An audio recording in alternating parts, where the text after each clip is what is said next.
ખ્યાતિ હોસ્પિટલની બેદરકારી સામે આવતા મહેસાણા આરોગ્ય વિભાગ સક્રિય થયું। જિલ્લા આરોગ્ય અધિકારી કડી તાલુકાના ગામડાઓમાં ફરી તપાસ કરી રહ્યા છે। આરોગ્ય વિભાગની તપાસ બાદ ચોંકાવનારી વિગતો સામે આવી। ખ્યાતિ હોસ્પિટલે અત્યાર સુધી કડી તાલુકાના 9 ગામોમાં કેમ્પો કર્યા। બોરીસણા, ખાવડ, ડરણ, વાઘરોડા, કોલાદ, લક્ષ્મીપુરા, ખંડેરાવપુરા, કાણજરી અને વિનાયકપુરામાં કેમ્પ કર્યા। હજુ પણ મહેસાણા આરોગ્ય વિભાગની ટીમ તપાસ કરી રહી છે। ખ્યાતિ હોસ્પિટલ દ્વારા એમના જે કડીના જે ગામો છે એમાં લગભગ 9 જેટલા ગામો, જેમાં કણજરી, બોરીસણા, ખંડેરાવપુરા, લક્ષ્મણપુરા, વાઘરોડા, કોલાદ, ડરણ, ખાવડ અને વિનાયકપુરા, આટલા 9 ગામોની અંદર અમારી પાસે અત્યારે જે અમે માહિતી છે છેલ્લા 3-4 દિવસ અમારી જે ટીમો ફરે છે એમાં અમને જે માહિતી મળી એ પ્રમાણે આટલા ગામોમાં એમણે કેમ્પો કર્યા। 70 વર્ષથી વધુ વયના વૃદ્ધો માટે આયુષ્યમાન કાર્ડની યોજના અમલમાં મૂકવામાં આવી છે, જેથી આવા વડીલોને પોતાની સારવારનો ખર્ચ ઉઠાવવો ન પડે। જૂનાગઢ ખાતે ધારાસભ્ય, વહીવટીતંત્ર તેમજ મનપાના સંયુક્ત ઉપક્રમે આ કાર્ડ માટે કેમ્પનું આયોજન કરવામાં આવ્યું, જેમાં ખૂબ મોટી સંખ્યામાં વડીલો આયુષ્યમાન કાર્ડ કઢાવવા માટે ઉમટી પડ્યા હતા। 70 વર્ષથી વધુ વયની જે વૃદ્ધો છે તેમના માટે આ કાર્ડની ખાસ યોજના આયુષ્યમાન કાર્ડ માટે અહીંયા મોટી સંખ્યામાં વડીલો આવ્યા, કારણ કે 70 વર્ષથી વધુ વયના કોઈ પણ જે વૃદ્ધો છે તેઓ પોતાના આધાર કાર્ડથી પણ આ આયુષ્યમાન કાર્ડ જે છે એ કઢાવી શકે છે। खूब मोटा प्रमाण में वडीलो अहींया आव्या छे। अमने एवुं हतुं के एटला लोको बाकी नहीं होय, पण खूब मोटा प्रमाण में लोको बाकी छे। एटले आजे वहीवटी तंत्र साथे संकलन करी अने दरेक वोर्ड में आवो केम्प थाय, दरेक गाम में थाय, वडीलोना घर सुधी पहोंचीने एक पण वडील आ कार्ड वगर बाकी न रहे एवा प्रयत्नो करवामां आवशे। मारू आयुष्य कार्ड निकली गयुं छे। मारो नंबर पहलो हतो। आ मान्य श्री सरकार तरफथी अमने सारो सहयोग मळ्यो छे, तो व्यवस्था बहुत सरस छे। આગળ વધુ સમાચારો પર નજર કરીશું। હાલ રોકાઈશું એક વિરામ માટે।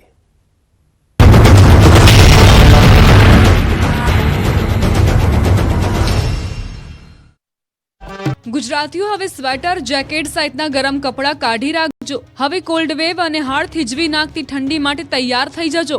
આગામી 3 દિવસ બાદ રાજ્યમાં કાતિલ ઠંડીનું મોજું ફરી વળશે। નવેમ્બર મહિનો અડધો પૂરો થઈ ગયો છે, છતાં હાલમાં ગુજરાતમાં શિયાળાની રાહ જોવાઈ રહી છે। મોટાભાગના શહેરોમાં ગુલાબી ઠંડીનો જ અહેસાસ થઈ રહ્યો છે। તાપમાનનો પારો 14.8 ડિગ્રીથી નીચે ઉતર્યો જ નથી, ત્યારે હવામાન વિભાગે 3 દિવસ પછીથી કડકડતી ઠંડીની આગાહી કરી છે। આગાહી અનુસાર રાજ્યમાં આગામી 19 નવેમ્બરથી હાડ ગગડાવતી ઠંડીની અસર જોવા મળશે। ઉત્તર ભારતમાં હિમવર્ષા થતા ગુજરાતમાં પવનની દિશા બદલાઈ ગઈ છે। ઉત્તર પૂર્વના પવનના લીધે ઠંડીમાં વધારો થશે, જેની અસર 3 દિવસ બાદ જોવા મળશે। ઠંડીનો ચમકારો વધશે। 3 દિવસ બાદ અસલ શિયાળાની ઠંડી શરૂ થશે।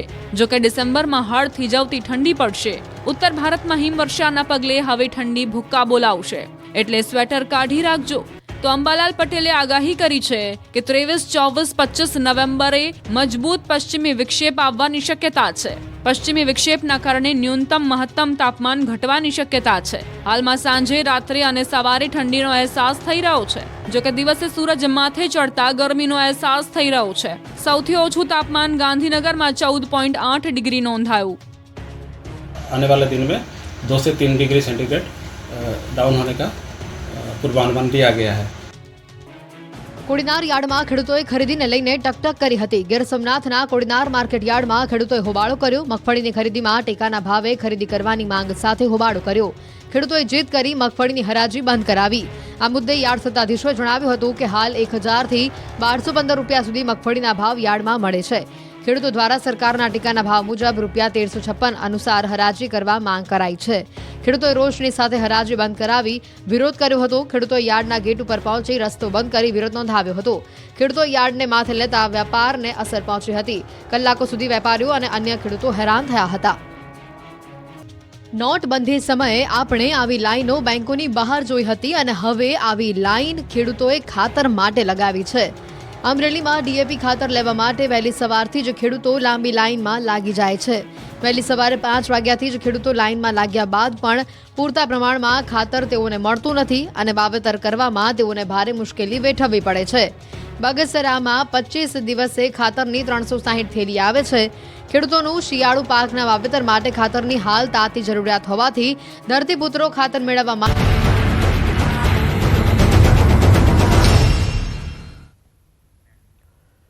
બ્રેક બાદ સમાચારોમાં આગળ વધી। બોટાદના ગઢડાના ચભાડિયામાં બોગસ ડોક્ટર પકડાયો છે. ધોરણ 9નો અભ્યાસ કરીને આપતો હતો સારવાર. 5 મહિનાથી ક્લિનિક ચલાવતો હતો. ધાર્મિક પંડ્યા દ્વારા ચભાડિયા ગામે આ ક્લિનિક શરૂ કરાયું હતું. ઇન્જેક્શન, દવા સહિતના મેડિકલ સામાન સાથે ધાર્મિક પંડ્યાને ઝડપી લેવાયો. બોગસ ડોક્ટર વિરુદ્ધ ગઢડા પોલીસ દ્વારા કરવામાં આવી કાયદાકીય કાર્યવાહી.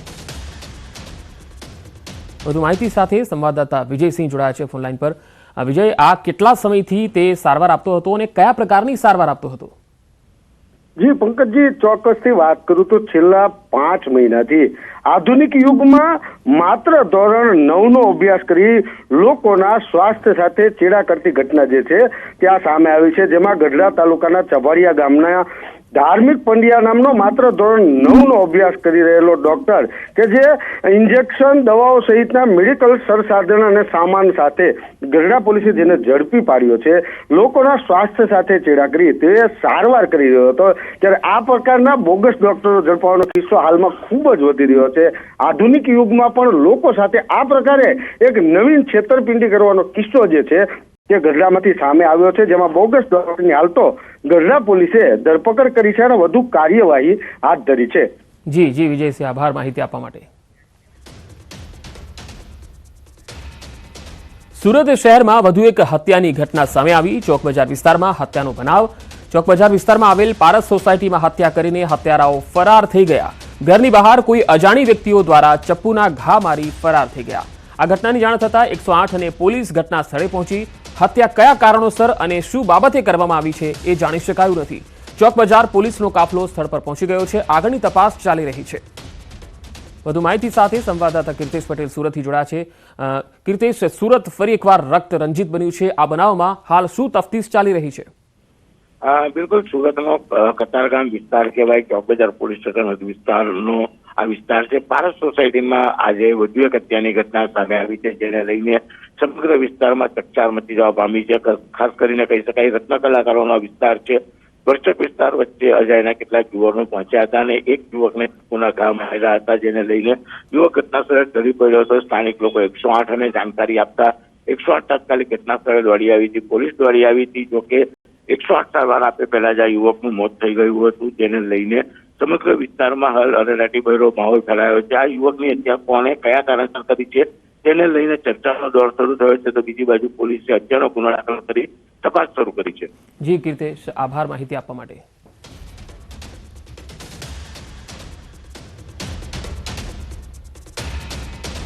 હિન્દી ફિલ્મ શોલે જેવા દ્રશ્યો વડોદરાના ડભોઈમાં જોવા મળ્યા, જ્યાં એક વ્યક્તિ ટાવર પર ચડી ગયો.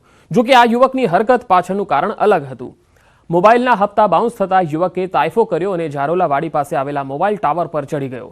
મોબાઈલના હપ્તા બાઉન્સ થતા રિકવરી એજન્ટ ઘરે આવી ગયા. પછી તો શું, યુવક તાઇફો કરવા મોબાઈલના ટાવર પર ચડી ગયો. યુવકની આ હરકતથી આસપાસના લોકો પણ એકત્ર થઈ ગયા અને કલાકો સુધી આ યુવક ટાવર પર જ રહ્યો. જો કે સ્થાનિકોએ મહા મહેનતે સમજાવ્યો અને બાદમાં યુવકને નીચે ઉતારી તેને ઘરે લઈ જવાયો હતો.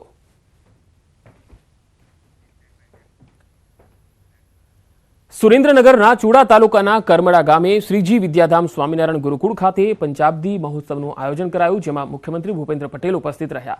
મુખ્યમંત્રી ભૂપેન્દ્ર પટેલે વિદ્યાર્થી છાત્રાલયનો પણ શિલાન્યાસ કર્યો. લોકસભાના સાંસદ ચંદુભાઈ સિહોરા, નાયબ દંડક જગદીશભાઈ મકવાણા સહિત જિલ્લાના ધારાસભ્યો, રાજકીય આગેવાનો, સામાજિક આગેવાનો અને સંતો મહંતો ઉપસ્થિત રહ્યા. આજે કરમડ ગુરુકુળ સ્થાપનાના 5 વર્ષ પૂર્ણ થવાના પંચાબ્દી મહોત્સવ અંતર્ગત નૂતન વિદ્યાર્થી છાત્રાલયનું શિલાન્યાસ, દીકરીઓના સમૂહ લગ્ન, શ્રીમદ સત્સંગી જીવનકથા, અન્નકૂટ મહોત્સવ તથા બીજ મંત્ર અનુષ્ઠાનના અનેકવિધ આયોજન બદલ સ્વામિનારાયણ સંપ્રદાયને ખૂબ ખૂબ અભિનંદન પાઠવું છું.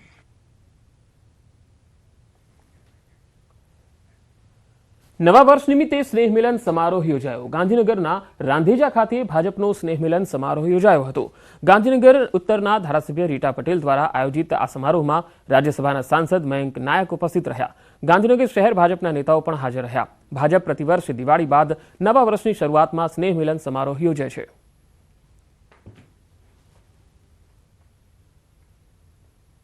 આ સ્નેહ સંમેલન ભારતીય જનતા પાર્ટીના કાર્યકર્તાઓના માટે કરવામાં આવ્યું છે, પણ સાથે સાથે અમે ગાંધીનગરના અલગ અલગ સંસ્થાઓના અગ્રણીઓ, અલગ અલગ સમાજના આગેવાનો, સંતો, મહંતોને પણ આજે આમંત્રણ આપ્યું છે. અને વિસ્તારના લોકપ્રિય સાંસદ અને દેશના ગૃહમંત્રી આદરણીય અમિતભાઈ શાહ સાહેબના સંસદીય મત વિસ્તાર પૈકીની આ વિધાનસભા છે.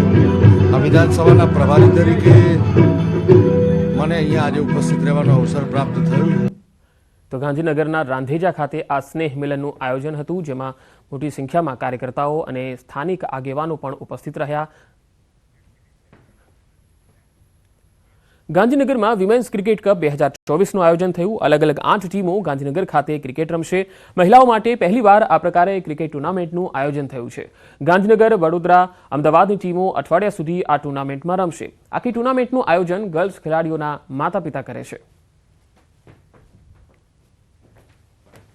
આજે આપણે અહીંયા ટુર્નામેન્ટ ઓર્ગેનાઇઝ કરી છે. ગાંધીનગરમાં શાયદ પહેલી વખત ટુર્નામેન્ટ્સ થઈ રહી છે, એ બી ગર્લ્સ માટે. આજથી 5 વર્ષ પાછળ જઈએ તો આપણે જોઈએ છે કે ગર્લ્સનો આટલો બધો વિકાસ નહોતો ક્રિકેટને લઈને, પણ હવે 5 વર્ષથી બહુ જ વધારે ગર્લ્સ ઇન્વોલ્વ થઈ રહી છે. લોકો એક્સાઇટમેન્ટ લોકોનું વધ્યું છે, ગર્લ્સ ક્રિકેટને સપોર્ટ કરતા થયા છે. તો એ રિગાર્ડિંગ આપણે ક્યારનું આ વસ્તુનું આયોજન કરતા હતા અને ફાઇનલી આપણે એ વસ્તુ પૂરી થઈને આપણે આ ટુર્નામેન્ટ આજથી ચાલુ કરીએ છીએ, જે એક વીક ચાલશે. તો આ બુલેટિનમાં અત્યારે આટલું જ. નમસ્કાર.